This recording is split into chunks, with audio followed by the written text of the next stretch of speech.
Hi dear students, today we are going to start a new topic. That one is a poem. It is your first poem. That poem was written by Rabindranath Tagore. One of his lesson was studied by you in a previous year, means in your 8th class, the first lesson, a day in the ashrama. That is also Rabindranath Tagore's lesson. Means it is the Shantiniketana which was founded by Rabindranath Tagore. So that institution was known as the Vishwa Bharati. That is the Rabindranath Tagore's one of the most beautiful and very interesting study institution in that time.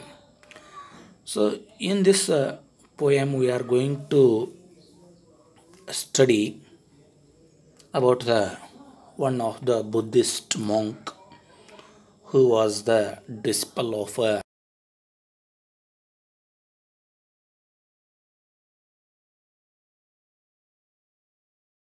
are going to study about the poem. We are going to study about the poet. Let us see about the poet Rabindranath Tagore. Rabindranath Tagore, the greatest of India's modern poets, was born in an affluent Bengali family in 1861. Besides being a poet, he was a novelist, essayist, and a dramatist. Tagore was awarded the Nobel Prize in 1913 for his book Gitanjali. He was the founder of the internationally famous institution Vishwabharati at Shantiniketana. His poetry is profoundly and unmistakably Indian. He restates the wisdom of India in a verse by mingling love, friendship, and music. Here they have given a little bit information about Rabindranath Tagore. Rabindranath Tagore was the greatest poet in a modern literature. ಇಲ್ಲಿ ಇವತ್ತು ನಾವು ನಿಮ್ಮ ಸಿಲೆಬಸ್ನಲ್ಲಿರುವಂತಹ ಮೊದಲನೆಯ ಒಂದು ಪದ್ಯವನ್ನು ಪ್ರಾರಂಭ ಮಾಡ್ತಾ ಇದ್ದೀವಿ. ಪದ್ಯವನ್ನು ಪ್ರಾರಂಭ ಮಾಡುವುದಕ್ಕಿಂತ ಮೊದಲು ಆ ಒಂದು ಪದ್ಯವನ್ನು ಬರೆದಂತಹ ವ್ಯಕ್ತಿಯ ಬಗ್ಗೆ ನಾವು ತಿಳಿದುಕೊಳ್ಳೋಣ. ಈ ಒಂದು ಪದ್ಯವನ್ನು ಬರೆದವರು ಯಾರಪ್ಪ ಅಂದರೆ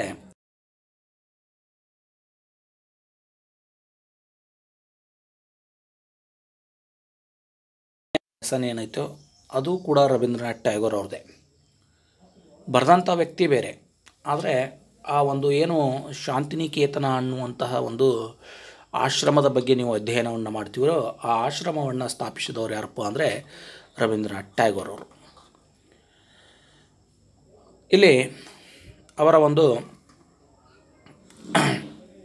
ವ್ಯಕ್ತಿತ್ವ ಎಂತಹದು, ಎಂತಹ ಒಬ್ಬ ಸಾಹಿತಿಯವರಾಗಿದ್ದರು ಅನ್ನುವುದನ್ನು ಕೊಟ್ಟಿದ್ದಾರೆ. ಬಹಳ ಚಿಕ್ಕದಾಗಿ ಒಂದು ಅವರ ಪರಿಚಯವನ್ನು ನಿಮಗಿಲ್ಲಿ ಕೊಡಲಾಗಿದೆ.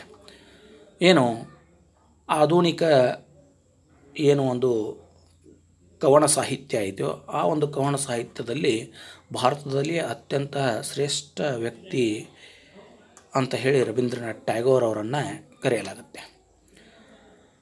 ಬಂಗಾಲದಲ್ಲಿ ಜನಿಸಿದಂತಹ ಈ ಒಬ್ಬ ವ್ಯಕ್ತಿ 1861ರಲ್ಲಿ ಬಂಗಾಲಿ ಕುಟುಂಬದಲ್ಲಿ ಜನಿಸ್ತಾರೆ. ಕೇವಲ ಕವಿ ಅಷ್ಟೇ ಅಲ್ಲದೇ ಈ ಒಬ್ಬ ವ್ಯಕ್ತಿ ಏನಪ್ಪ ಅಂದರೆ ಒಬ್ಬ ಕಾದಂಬರಿಕಾರ, ಅದೇ ರೀತಿ ಎಸೆಯಿಸ್ಟ್ ಪ್ರಬಂಧಗಳನ್ನು ಬರೆಯುವಂತಹ ಮತ್ತು ಡ್ರಾಮೆಟಿಸ್ಟ್ ನಾಟಕಗಳನ್ನು ಬರೆಯುವಂತಹ ಒಬ್ಬ ಅಸಾಮಾನ್ಯವಾದಂತಹ ವ್ಯಕ್ತಿ. ಹಾಗಾಗಿ ಅವರ ಒಂದು ಕವನ ಸಂಕಲನಗಳ ಪುಸ್ತಕ ಇದೆ. ಅದನ್ನು ಗೀತಾಂಜಲಿ ಅಂತ ಹೇಳಿ ಕರಿತೀವಿ.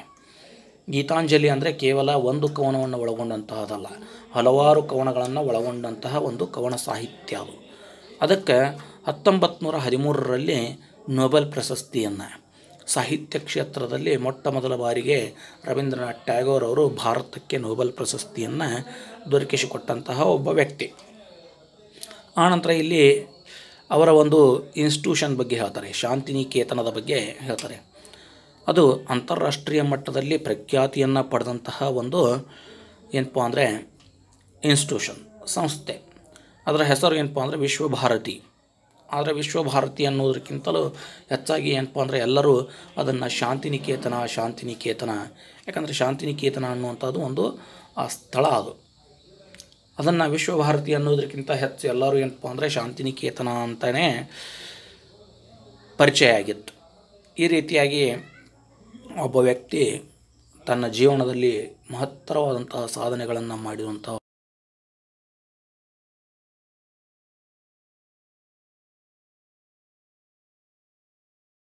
ನಾಟಕಗಳಾಗಲಿ, ತಮ್ಮ ಒಂದು ಕಾದಂಬರಿಗಳಾಗಲಿ, ಇವುಗಳಲ್ಲಿ ಏನನ್ನು ಒಳಗೊಂಡಿದ್ವಪ್ಪ, ಅದರಲ್ಲಿ ಪ್ರೀತಿ ಇತ್ತು, ಸ್ನೇಹ ಇತ್ತು, ಮತ್ತು ಅದರ ತಕ್ಕ ಹಾಗೆ ಏನಪ್ಪ ಅಂದರೆ ಅದಕ್ಕೆ ಸಂಗೀತವನ್ನು ಒಳಗೊಂಡಂತಹ ಒಂದು ಸಾಹಿತ್ಯ ಅವರ ಒಂದು ಕವನಗಳಲ್ಲಾಗಲಿ ಅಥವಾ ಅವರ ಒಂದು ಕಾದಂಬರಿಗಳಲ್ಲಾಗಲಿ ಅವರ ಒಂದು ನಾಟಕಗಳಲ್ಲಾಗಲಿ ನಾವು ಕಾಣಲಿಕ್ಕೆ ಸಾಧ್ಯ ಇತ್ತು ಅನ್ನೋದನ್ನು ಇಲ್ಲಿ ನಾವು ಕಾಣ್ತೀವಿ.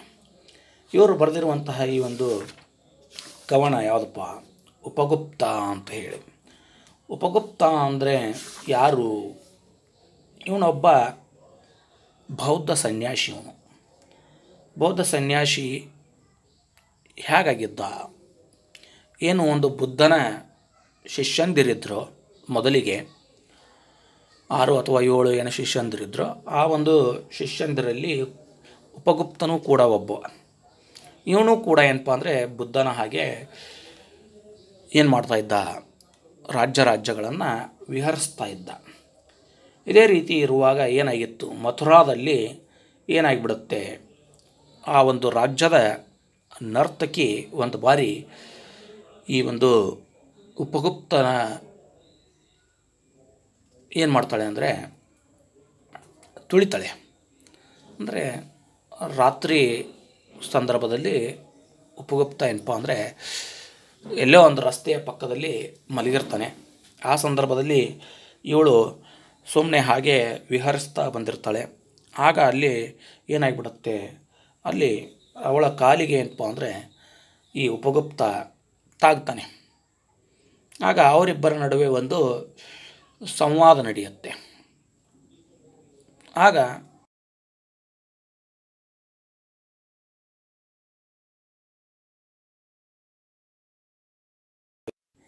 ರವೀಂದ್ರನಾಥ್ ಟ್ಯಾಗೋರ್ ಅವರು ತಿಳಿಸಿದ್ದಾರೆ. ಇವತ್ತು ನಾವೇನು ಮಾಡೋಣಪ್ಪ ಅಂದರೆ ಆ ಒಂದು ಕವನದ ಬಗ್ಗೆ ಅಧ್ಯಯನವನ್ನು ಮಾಡೋಣ.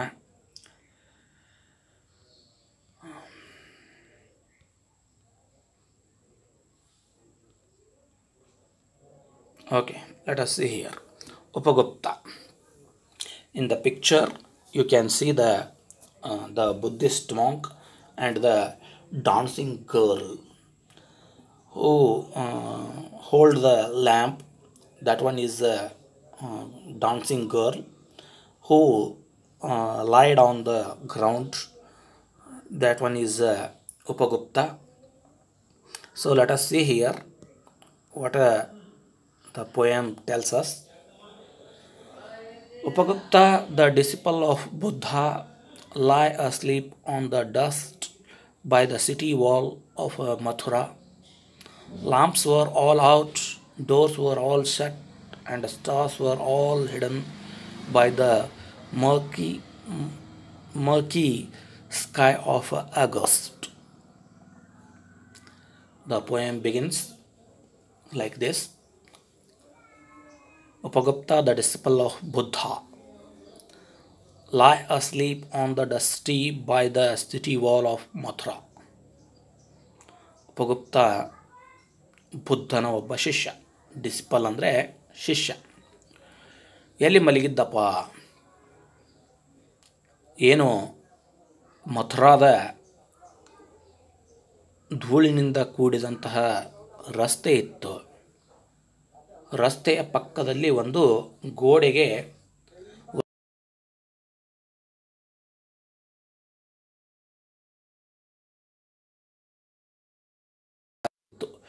ಡೋರ್ಸ್ ವರ್ ಆಲ್ ಸೆಟ್, ಎಲ್ಲ ಬಾಗಿಲುಗಳನ್ನು ಮುಚ್ಚಲಾಗಿತ್ತು. And stars were all hidden by the murky sky of August. ಯಾವ ತಿಂಗಳಿತ್ತಪ್ಪ ಅಂದರೆ ಆಗಸ್ಟ್ ತಿಂಗಳಿತ್ತು.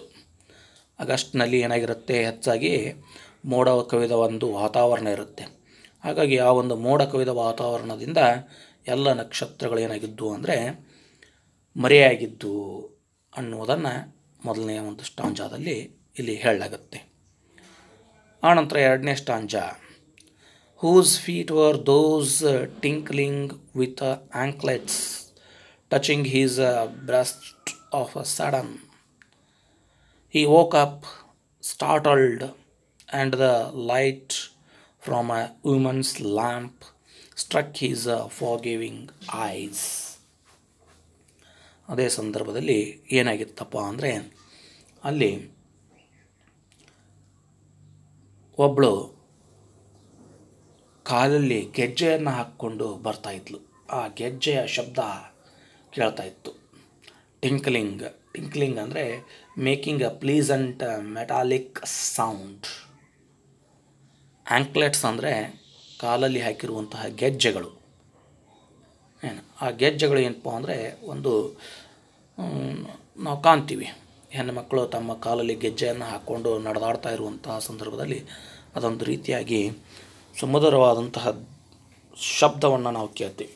ಅದೇ ರೀತಿ ಏನಪ್ಪ ಅಂದರೆ ಇಲ್ಲಿ ಆ ಒಂದು ಶಬ್ದ ಕೇಳಿ ಬರ್ತಾ ಇತ್ತು.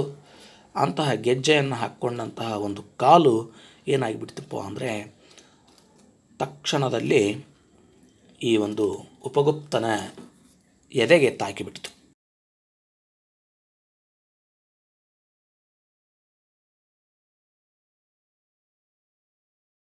Extremely surprise, ಸ್ಟಾರ್ಟಲ್ಡ್.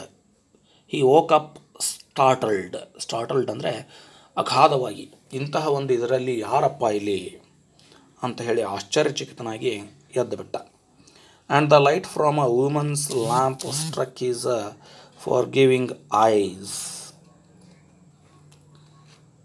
ಆ ಒಂದು ಕೈಯಲ್ಲಿ ಏನು ಮಾಡಿದ್ಲು ಅಂದರೆ ದೀಪವನ್ನು ಹಿಡಿದಿದ್ಲು. ಆ ದೀಪದ ಬೆಳಕಿನಲ್ಲಿ ಅವನಿಗೆ ಯಾರು ಅನ್ನೋದು ಸರಿಯಾಗಿ ಕಾಣಲಿಲ್ಲ. ಫಾರ್ ಗಿವಿಂಗ್ ಐಸ್ ಅಂದರೆ ಕ್ಷಮೆಯನ್ನು ನೀಡುವಂತಹ ಒಂದು ಕಣ್ಣುಗಳು ಅನ್ನುವುದನ್ನು ಇಲ್ಲಿ ಕಾಣ್ತೀವಿ. It was the dancing girl starred with a jewels, wearing a pale blue mantle, drunk with the wine of her youth. She lowered her lamp and say, the young face, austerely beautiful. ಅಂದರೆ ಇಲ್ಲಿ third ಸ್ಟಾಂಜಾದಲ್ಲಿ ಆ ಒಂದು dancing girl ಎಂಥವಳಾಗಿದ್ಲು, ಅವಳ ಒಂದು ಸೌಂದರ್ಯದ ಬಗ್ಗೆ ಇಲ್ಲಿ ವರ್ಣನೆಯನ್ನು ಕೊಡ್ತಾನೆ. ಡಾನ್ಸಿಂಗ್ ಗರ್ಲ್ ಅಂದರೆ ಆ ಮಥುರಾ ರಾಜ್ಯದಲ್ಲಿ ರಾಜ್ಯಸಭೆಯಲ್ಲಿ ನೃತ್ಯವನ್ನು ಮಾಡುವಂತಹ ನರ್ತಕಿ. ಅವಳು ರಾತ್ರಿ ಒಂದು ವಿಹಾರವನ್ನು ಮಾಡ್ತಾಯಿದ್ಲು. ಅವಳು ಏನಪ್ಪ ಅಂದರೆ ರಾತ್ರಿನೂ ಕೂಡ ಏನಪ್ಪ ಅಂದರೆ ಆಭರಣಗಳನ್ನು ಧರಿಸಿದ್ಲು. ವಜ್ರಾಭರಣಗಳಿದ್ದು ಆ ಒಂದು ವಜ್ರಾಭರಣಗಳು ಕತ್ತಲ್ಲಿ ಏನಾಗ್ತಾಯಿತ್ತಪ್ಪ ಅಂದರೆ ಹೊಳಿತಾ ಇತ್ತು.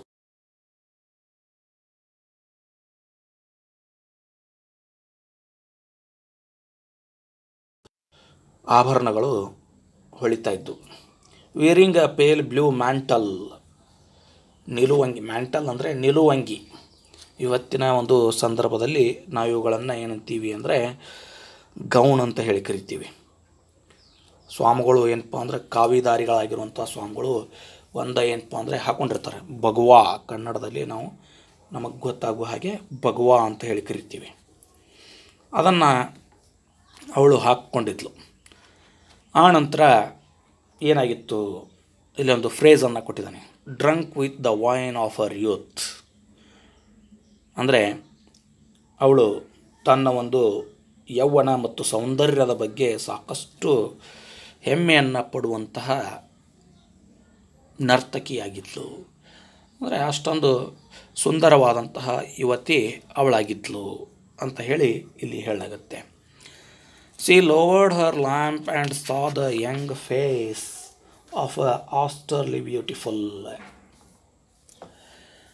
ಅಂದರೆ ತನ್ನ ಯಾರದಾರೋ ಅಂತ ಹೇಳಿ ತನ್ನ ಕೈಯಲ್ಲಿರುವಂತಹ ಒಂದು ಲ್ಯಾಂಪನ್ನು ಏನಪ್ಪ ಅಂದರೆ ಕೆಳಗಡೆಗೆ ಮಾಡಿ ಆ ಒಬ್ಬ ಸನ್ಯಾಸಿಯ ಮುಖವನ್ನು ನೋಡ್ತಾಳೆ. ಆಸ್ಟರ್ಲಿ ಬ್ಯೂಟಿಫುಲ್ ಅಂದರೆ reflecting the beauty of the acetic ಅಂದರೆ ಅಸೆಟಿಕ್ ಮೀನ್ಸ್ ಮಾಂಕ್, ತಪಸ್ವಿ ಅಂತ ಹೇಳಿ, ಸನ್ಯಾಸಿ. ಆ ಒಬ್ಬ ತಪಸ್ವಿಯಲ್ಲಿ ಇರುವಂತಹ ಒಂದು ಸೌಂದರ್ಯ, ಅವನ ಮುಖದಲ್ಲಿರುವಂತಹ ಒಂದು ಏನಪ್ಪ ಅಂದರೆ ಹೊಳಪು ಲ್ಯಾಂಪನ್ನು ಕೆಳಗಡೆ ಇಳಿಸಿ ನೋಡಿದಾಗ ಅಲ್ಲಿ ಅದರಿಂದ ಕಂಡಿತು ಅನ್ನೋದನ್ನು ಇಲ್ಲಿ ಹೇಳಲಾಗುತ್ತೆ. So today we are going to stop here.